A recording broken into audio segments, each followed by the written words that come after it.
तू ही रे माझा मितवा मालिकेच्या आजच्या भागामध्ये आपण पाहणार आहोत। आता ईश्वरी जी असते ती अर्णवपासून लांब पळत असते, कारण तिला असं वाटत असतं की अर्णवला खालून फोन आला, याचा अर्थ आपल्याला आता खाली जायचंय। मग हा अर्णव आपल्यावर फोर्स करणार, आपल्याला सांगणार की चल खाली, आणि आपण खाली नाही आलं तर नक्कीच आपल्याला उचलूनही घेणार, हे ईश्वरीला वाटत असतं। आणि म्हणूनच ईश्वरी आता स्वतःचं रक्षण करत असते। ती म्हणत असते, मी पहिलेच सांगते, लांब राहा, मला माहिती आहे तुम्ही मला उचलून घ्यायला आलेलात। तर हे सगळं काही अर्णवच्या डोक्यातही नसतं, पण इकडे आता ईश्वरी जी असते तिनं आता तिथे असणारा तो फ्लॉवर पॉटचा जार उचललेला असतो आणि तो हातात घेऊन ती अर्णवला सांगत असते की बघा हा, मध्ये आलात तर लक्षात ठेवा, असं बोलूनच तिनं आता त्याला थांबवलेलं असतं। आणि जेव्हा आता ती थांबवते ना, तेव्हा मात्र आता अर्णवने अक्षरशः डोक्याला हात लावून घेतलेला असतो। तर दुसरीकडे आता पाहायला मिळतं की इकडे अंजली आलेली असते आणि अंजलीला खरं तर ना ईश्वरीची खूप जास्त काळजी वाटत असते। ती म्हणत असते, अरे ईश्वरी कुठे दिसत नाही, तुमच्यामध्ये पुन्हा काही वाद नको, मला माहिती आहे तुमचं लग्न कोणत्या परिस्थितीत झालं आहे, मला ना तिची खूप काळजी वाटते, कुठे आहे ती। पण आता अर्णव तिला सांगत नसतो, तो म्हणतो की येईल ती खाली, तू जा, तोपर्यंत तू फ्रेश हो। पण इथे आता ईश्वरी त्या कपाटाच्या मागे लपलेली असते, हे अर्णव ना अंजलीला सुद्धा सांगत नाही। तो म्हणतो की ती येईल खाली, थोड्याच वेळात येईल, फक्त थोडा वेळ दे, ती फ्रेशच होते आणि मग येईलच, असं बोलून कसं तरी अंजलीला अर्णव जो आहे तो कटवायचा प्रयत्न करत असतो। कारण ईश्वरीला आता सगळ्यांसमोर येणं अनकम्फर्टेबल वाटणार हे सुद्धा आता अर्णवला माहिती असतं। म्हणूनच अर्णव अंजलीला काही कारणं देऊन तिकडनं घालवून तर देतो, पण दुसरीकडे मात्र आता पुन्हा एकदा अर्णव जो आहे तो ईश्वरीकडे आलेला असतो। त्याच वेळेला आता ईश्वरीने पुन्हा एकदा तो जार जो असतो तो हातात उचललेला असतो आणि ती अर्णवकडे पाहत असते। अर्णवने तर आता अक्षरशः डोक्याला हात लावून घेतलेला असतो। दुसरीकडे राकेश जो आहे तो आता मुद्दामूनच देसाई कुटुंबाला भडकवायला आलेला असतो, का तर त्याला हे लग्न मान्य नाही आहे आणि तुम्ही मला न सांगता असे निर्णय कसे काय घेऊ शकता, याबद्दल तो जाब विचारत असतो। आणि तो म्हणत असतो की तुम्ही जे काही केलं आहे ना ते खूप जास्त चुकीचं केलेलं आहे, म्हणजे तुम्ही सगळ्या बाजू सांभाळून घ्यायला हव्या होतात आणि मग या सगळ्या गोष्टींमध्ये विशेषतः लक्ष घालायला होतं, पण तुम्ही त्याआधीच या सगळ्या गोष्टी उरकून टाकल्या आणि तुम्ही हे जे काही लग्न केले ना विधिवत, ते करायला नको होतं। मग तुम्हाला विधिवत लग्नाबद्दल कसं कळलं, असा प्रश्न देखील आता विचारला जातो। त्याच वेळेला आता विधिवत लग्नाबद्दल बाहेर मला नम्रता भेटल्या, त्या बॅग घेऊन चालल्या होत्या ना, त्यांच्या बोलण्यातून मला समजलं की विधिवत लग्न झालेलं आहे ते, असं बोलल्यावर आता इकडे जी सुप्रिया असते ती सुद्धा शांत राहते। पण सुप्रिया जी आहे ती आता राकेशला शांत करत असते, कारण राकेश ना खूप जास्त बडबड करत असतो। राकेशचं असं म्हणणं असतं की काही झालं ना तरी सुद्धा तुम्ही हे लग्न ॲक्सेप्ट करायलाच नको होतं, तुम्ही माझं मन तोडलेलं आहात, माझी ज्या काही मनामध्ये इच्छा होत्या ईश्वरीसोबत लग्न करायच्या त्या सगळ्या काही अशा तुटून गेलेल्या आहेत। तुम्ही त्यावेळेला माझ्या मनाचा देखील विचार केलात नाही, तुम्ही स्वतःहून या लग्नाला तयार झालात ना, ही गोष्ट मला मुळात पटलेली नाही, असं देखील आता जो राकेश आहे तो रडून सुप्रियाला सांगत असतो आणि त्याला त्याचे जे मगरमच्छ आसू असतात ना ते गळत असतात। पण दुसरीकडे आता सुप्रियाला याबद्दल काही वाटत नसतं। खरं तर सुप्रियाला फक्त आता ईश्वरीचं सुख दिसत असतं, ईश्वरी ही योग्य वळणावर आहे आणि ईश्वरीने जे काही केलं आहे ते एकदम परफेक्ट आहे असं देखील आता वाटत असतं। पण दुसरीकडे आता जो राकेश असतो ना तो आता भडकवायचा प्रयत्न करत असतो आणि तो म्हणत असतो की आपण ना यामधून सुद्धा मार्ग काढू शकतो, म्हणजेच काय तर मला असं वाटतं ना आपण ना पोलीस कंप्लेंट करूया आणि मग आपल्या सगळं काही मनासारखं होईल। पण या सगळ्याला खरं तर नकार दिलेला असतो तो म्हणजे सुप्रियाने, आणि सुप्रिया सरळ सांगते की माझ्या जर मुलीचा संसार व्यवस्थित सुरळीत होत असेल ना तर मला नाही वाटत आहे की ह्या सगळ्या गोष्टी काही करायला हव्यात करून, कारण ज्या काही गोष्टी चाललेल्या आहेत त्या एकदमच चुकीच्या चालू आहेत आणि तुम्ही ज्या काही म्हणतायत त्याच्यामधले अर्णवने एकही चूक केलेली नाही, तर मी माझ्या जावयाची कंप्लेंट करू शकत नाही, असं ठामपणे आता तिनं सांगितलेलं असतं। आणि जेव्हा तिनं ठामपणे बोलते ना तेव्हा मात्र ना आता या राकेश तोंड पाहण्यासारखं झालेलं असतं। तर राकेशला आता जी आत्या असते ती बोलायला जाते आणि आत्या म्हणत असते, आम्हाला कळते तुमची मनाची स्थिती, पण काय करणार, आता लग्न तर झालेलं आहे ना, सो ॲक्सेप्ट करावं लागणार. पण राकेश तरीही हार मानत नसतो. राकेश जो आहे तो आता तिच्या वडिलांनाच म्हणजे ईश्वरीच्या वडिलांना समजवायचा प्रयत्न करत असतो आणि म्हणत असतो की प्लीज तुम्ही तरी माझं ऐकून घ्या. म्हणजे मला असं वाटतं ना की मी अजूनही माझ्या बायकोला ईश्वरीला सगळ्या परिस्थितीत ॲक्सेप्ट करायला तयार आहे, पण तरीही तुम्ही जर यामध्ये खोडता घालणार असाल तर मला सांगाच. पण आता सुप्रियाने ठामपणे सांगितलेलं असतं की जर ईश्वरीलाच हे नातं मान्य असेल आणि आम्हीसुद्धा तिचं जर लग्न विधिवत लावून दिलं आहे आणि आम्हालाही हे लग्न मान्य आहे तर आम्ही ही अशी कोणतीही तक्रार करणार नाही. आणि राहिला प्रश्न या सगळ्या गोष्टींचा, तर ते देवाच्या मनात असताना ते बरोबर घडतं. म्हणजे देवाचीच इच्छा असेल की ईश्वरीचं आणि अर्णव सरांचं लग्न व्हावं आणि ती इच्छा फायनली पूर्ण झालेली आहे असं देखील आता सुप्रिया ही राकेशला म्हणत असते. आणि प्लीज तुम्ही या सगळ्यामध्ये पुन्हा पडू नका आणि हे सगळं थांबवा असं देखील म्हटलं जातं. आणि जेव्हा या सगळ्या गोष्टी म्हटल्या जातात ना तेव्हा मात्र आता राकेशची बोलतीच बंद होते. कारण डायरेक्टली सुप्रियाने सांगितलेलं असतं की अर्णव आम्हाला मान्य आहे एक जावई म्हणून, आणि त्यामुळे आता जास्तीच करून तोंडाची बोलती बंद झालेली असते ती म्हणजे राकेशची. राकेश आता निमूटपणे तिकडनं निघून जायला भाग पडलेला असतो. कारण सुप्रियाने सरळ सांगितलेलं असतं ना, ईश्वरी आणि अर्णवचं लग्न झालंय हे आम्हाला मान्य आहे, तुम्हाला जरी मान्य नसलं तरीसुद्धा. काय आता राकेशला सुद्धा या सगळ्यांना हा असं बोलून गुपचूपपणे तिकडनं निघावं लागतं. तोही म्हणतो की आता जर तुम्हालाच मान्य असेल तर मीही काहीच बोलू शकत नाही. आता अक्षरशः त्याने शरणागतीच पत्कारली आहे असंच समजायचं. आणि त्यानंतर मात्र तो आता तिकडनं निघून जातो. तर इकडे मात्र आत्याबाई त्याच्या मागे मागे राकेशजी थांबा असं म्हणून ओरडत जात असतात. कारण या आत्याबाईलाच फक्त हे लग्न मान्य होत नसतं, बाकी सगळ्यांना हे लग्न मान्य असतं. तर दुसरीकडे आता मला ना खरंच ना चिंटूचं टेन्शन येतं, कधीही काही करू शकतो तो. आता बघ ना मी रूममध्ये गेली होती पण ईश्वरी मला कुठेही दिसली नाही. काय होत असेल, कसं होत असेल, मामा आता समजावत असतात आणि खरं तर अंजलीला शांत करतात. आणि आपल्याला ना पुढची तयारी करायला हवी, म्हणजे कसं आपल्याला पुढे सगळ्या काही गोष्टी व्यवस्थितपणे करायला हव्यात ना, यासाठी आपण हे सगळं नियोजन करायला हवं. चल आपल्याला ते खेळ करायचे आहेत ना त्याचंसुद्धा आपण नियोजन करायला हवं असं मामा बोलून कसा तरी विषय मारून न्यायचा प्रयत्न करत असतात. पण इकडे अंजलीचं लक्ष काही लागत नसतं. अंजली म्हणत असते की मी रूममध्ये गेले होते पण मला कुठेही ईश्वरी दिसली नाही आणि मला अर्णवने सांगितलं की तू हो पुढे, तोपर्यंत ती येईल असं देखील म्हटलं. पण अजूनही तो काही खाली नाही आले. किती वेळ यांना खाली यायला. तर दुसरीकडे मात्र आता वल्लरी आलेली असते आणि वल्लरी तिथे आल्यानंतर सुरू होते. ती म्हणत असते की या ज्या ईश्वरीसारख्या मुली असतात ना त्या अशाच ढोंकावळ्यासारख्या आपल्याला चिटकून बसतात, जसं की ती बसली आहे. ती ना मुद्दामून ह्या घरात लग्न करून आली. तिला ना पैसा हवा आहे, पैसा, फक्त पैसा. आणि म्हणूनच तर तिने आपल्या अर्णवला चांगलंच वेटीस धरलं आणि त्याच्यासोबत लग्न केलं.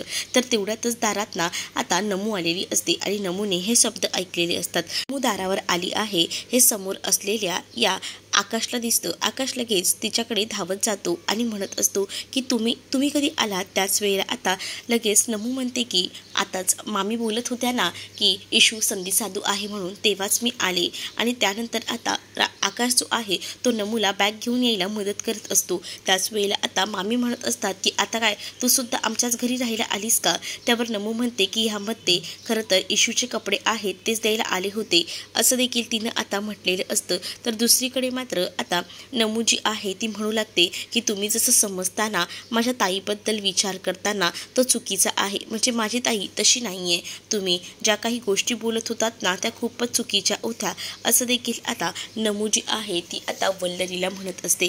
पण आता वल्लरी कुठे शांत राहते, वल्लरीची बडबड सुरूच असते. पण त्यावेळेला आता मामाच मध्ये पडतात आणि मामा वल्लरीचं तोंड बंद करतात. आणि त्यानंतर आता नमूला म्हणत असतात की नमू तू कपडे आणले आहेस ना, जा देऊन ये. आणि त्याच वेळेला आता नमू जी आहे ती कपडे द्यायला वर जाणार असते. तर आकाश तिला म्हणत असतो की मी आहे ना, मी उचलतो बॅग, कारण ती बॅग खूप जास्त जड असते आणि ती नमूला सुद्धा जमत नसते. म्हणूनच आता त्याने सांगितलेलं असतं की मी आहे ना, मी उचलून घेऊन जातो. इथे मात्र आकाशला सुद्धा नमूसोबत आणि इशूसोबत आई जे काही वागते आहे त्यामुळे खूप जास्त राग येत असतो आणि त्यामुळेच आता तो आईला म्हणत असतो की आई, तुझं खूप चुकीचं आहे, तू हे सगळे शब्द नको वापरूस, हे बरोबर वाटत नाही असं देखील आता त्यांनी म्हटलेलं असतं. पण इकडे आता वल्लरी आकाशकडेच रागाने पाहत असते. तिला थोडी माहिती असतं की आकाश जो आहे तो मात्र या नमूच्या प्रेमात इतका वेडा झाला आहे ते. तर अंजली ही आकाशला म्हणत असते की या नमूला जरा मदत कर बॅगवरती घेऊन जायला. आकाशला काय तेवढंच निमित्त हवं असतं नमूसोबत जास्तीत जास्त वेळ घालवण्यासाठी. तर दुसरीकडे वल्लरी आकाशला नमूसोबत जाताना बघते तर तिला राग येतो आणि ती म्हणत असते की या मूर्ख मुलाला सुद्धा ना खरंच ना कळत नाही, म्हणजे एखाद्याच्या मागे लागावं म्हणजे किती मागे लागावं यामध्ये सुद्धा काही अंतर असतं. पण हे दोघंही जण कसे आहेत ना, अगदी ना तो आपल्या बापावर गेला आहे असं देखील आता वाटत असतं. आणि असं वाटत असतानाच इकडे मात्र आता नमू आणि आकाश दोघंही जण इथे येऊन पोचलेले असतात. आणि जेव्हा ते इथे येऊन पोचतात ना तेवढ्यातच अर्णवही खोलीतून बाहेर येतो. अर्णव म्हणतो हे काय, तुम्ही दोघंही इथेच. त्याच वेळेला आता आकाश म्हणतो की हां, ह्यांना बॅग द्यायची होती ना म्हणूनच मी आलो होतो. आणि त्याच वेळेला आता जरा साईडला होतोस का दादा, ही बॅग ना आतमध्ये घेऊन जायचं आहे असं देखील म्हटलं जातं. तर आता अर्णव म्हणतो की अरे इथपर्यंत सोडायला आला बस ना, आता ती जाईल आतमध्ये बॅग घेऊन असं बोलून तो तिला बॅग घेऊन आतमध्ये जायला सांगतो. कारण त्याला माहिती आहे की आतमध्ये इशू कोणत्या परिस्थितीत आहे, म्हणूनच त्याला ना आकाशला आतमध्ये पाठवायचं नसतं. नमूला तो सांगतो की जा तू बॅग घेऊन आतमध्ये जा, म्हणजे ना ती पटकन फ्रेश होईल, पटकन तिचं आवरून घेईल असं अर्णव आता बोलू लागतो. आणि जेव्हा अर्णव या सगळ्या गोष्टी बोलतो तेव्हा नमू लगेचच बॅग घेते आणि आतमध्ये जायला निघते. तर इकडे मात्र आता आकाश ना त्या जाणाऱ्या नमूकडे एकटक पाहत असतो. कारण ना त्याची नजर काही हटत नसते. त्याला काही झालं तरी सुद्धा आता लवकरात लवकर नमूसोबत ज्या काही गोष्टी आहेत त्या बोलायच्या असतात आणि म्हणूनच तो तिथून लांबही जात नसतो, सारखा नमूच्याच मागे फिरत असतो. अर्णव जो आहे तो विचारतो की इतका वेळ कसा झाला, त्यावरती म्हणते की मध्येच ना राकेशजी भेटले म्हणून उशीर झाला.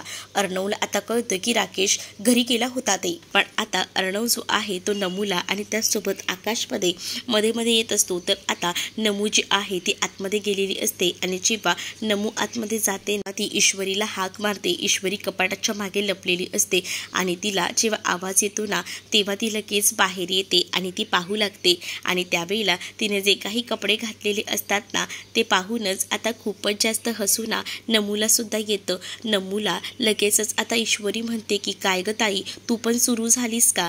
त्यावर ईश्वरीला नमू म्हणते की खरंच खूप सुंदर दिसत आहेत हे कपडे तुझ्यावर, खूप उठून दिसतेस असं बोलून तिचं आता कौतुक केलं जात असतं. त्याच वेळेला सगळे ठीक तर आहेत ना, आई बाबा मजेत आहेत ना असा प्रश्न देखील इशू आता नमूला करू लागते. त्यावर नमू सांगते की हो सगळे ठीक आहेत, आई बाबांनी हे एक्सेप्टही केलं आहे की तुझं लग्न अर्णव सरांसोबत झालंय, कोणालाही काहीच वाटत नाही, फक्त आत्या थोडी किरकिर करते. आता राकेश आलेला होता त्याबद्दल ती काहीच बोलत नाही, पण तिने बाहेर अर्णवला या गोष्टी सांगितलेल्या असतात त्यामुळे आता ती शांतच राहते. दुसरीकडे आता तिला आईबाबांची खूपच जास्त काळजी वाटत असते आणि म्हणूनच तिनं आईबाबांबद्दल बऱ्याच गोष्टी विचारलेल्या असतात. पण आईबाबांची तू काळजी करू नको असं देखील आता तिनं सांगितलेलं असतं.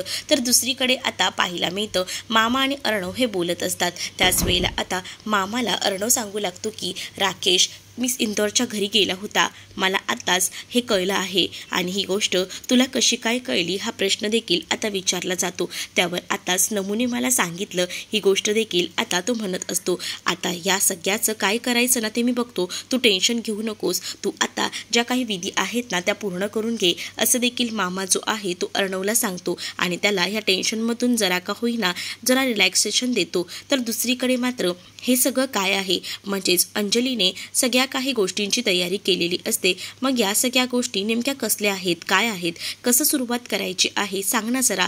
पण आता ती काही सांगत नसते. तर ती म्हणत असते की थांब जरा नवीन जोडपं येऊ दे, तुझा जरा बोलवून घे. तेवढ्यातच तिकडनं ईश्वरी आणि अर्णव दोघंही जण येत असतात. ईश्वरी आणि अर्णव जेव्हा दोघंही जण त्या जिन्यावरनं येत असतात ना त्यांच्या मागून नमूसुद्धा येत असते. खरं तर ना ईश्वरीचा तोल जाऊन ईश्वरी पडणार असते, पण त्यावेळेला अर्णव तिला वाचवतो. अर्णव जो आहे तो ईश्वरीला सावरतो आणि त्यावर नमू हे सगळं पाहत असते. नमूला खरं तर खूपच जास्त भारी वाटत असतं.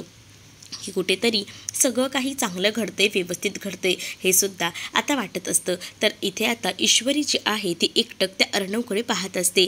अर्णव तिला म्हणतो की मला माहिती आहे तुला या गोष्टींची सवय नाही आणि म्हणूनच तर मी तुला असं पकडलं ना, म्हणून तो तिला सावरत असतो आणि या सगळ्या गोष्टी बोलून दाखवत असतो. आता इकडे आता पूर्ण पाहायला मिळतं अर्णव आणि ईश्वरी तर खाली येतात. मग आता त्यांच्या लग्नाचे जे काही कार्यक्रम खेळ उरलेले असतात ते खेळ खेळण्यासाठी अंजलीने पूर्ण जय्यत तयारी केलेली असते. दोघांनाही आता खाली बोलवलं जातं. आता अंजली जी आहे ती ईश्वरीचं कौतुक करते. ईश्वरीला म्हणते की खरंच खूप सुंदर दिसतेस ईश्वरी या साडीमध्ये. त्यावर ईश्वरी काहीच बोलत नाही, ती शांत असते. खरं तर तिला लाजावा वाटत असतं. पण दुसरीकडे मात्र आता चला असेच उभे राहणार आहात का? आता हे खेळ सुद्धा आपल्याला करायला हवेत ना. पण अजून आई कुठे आली आहे? आईला तरी येऊ दे. आई आली ना की आपण या खेळांना सुरुवात करूया असं देखील मामा आता बोलत असतात. वल्लरीही आलेली असते. वल्लरी म्हणते की काय चाललंय?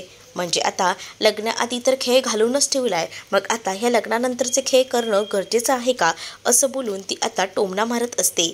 पण आता इथे मामा जो आहे तो मात्र वल्लरीला शांत राहायला सांगत असतो आणि तू यामध्ये काहीच बोलू नकोस. आतापर्यंत खूप काही बोललीस, पण इथून पुढे बस तोंड बंद कर असं देखील मामानं वल्लरीला सांगितलेलं असतं.